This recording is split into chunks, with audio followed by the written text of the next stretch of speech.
19 বছরের ধূমপান শেষে সতর্ক করলেন আরশ খান।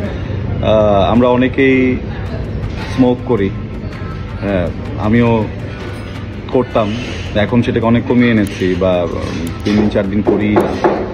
ছোট পর্দার জনপ্রিয় অভিনেতা আরশ খান সম্প্রতি সামাজিক যোগাযোগ মাধ্যমে একটি খোলামেলা স্ট্যাটাস দিয়েছেন।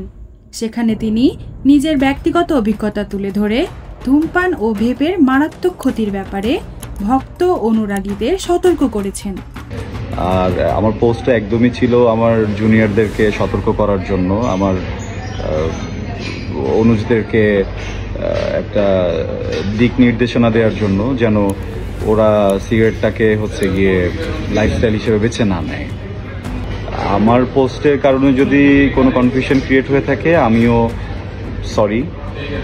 আমার আরও মনে হয় খুলে বলা উচিত ছিল, যেটা আপনাদের বুঝতে সুবিধা হতো।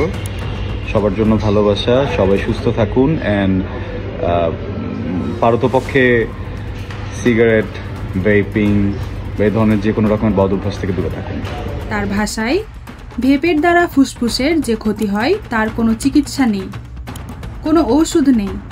জীবনের জন্য ওই অংশ একেবারে অকেজো হয়ে যায়। সিগারেট এমন এক প্রেমিকা যাকে ছাড়লে একদম ছাড়তেই হবে। সিগারেট ছাড়তে গিয়ে ভেপ নামক প্রেমিকাকে রিবাউন্ড বানানো যাবে না। ভাবিয়া করিও কাজ, আমার মতো করিয়া ভাবিও না। আর আমার পোস্টের কারণে যদি কোনো কনফিউশন ক্রিয়েট হয়ে থাকে, আমিও সরি। আমার আরও মনে হয় খুলে বলা উচিত ছিল, যেটা আপনাদের বুঝতে সুবিধা হতো। সবার জন্য ভালোবাসা, সবাই সুস্থ থাকুন, অ্যান্ড পারতপক্ষে সিগারেট, ভেপিং, এই ধরনের যে কোনো রকমের বদ অভ্যাস থেকে দূরে থাকুন। নাফিসা জুথি, খবর অনলাইন।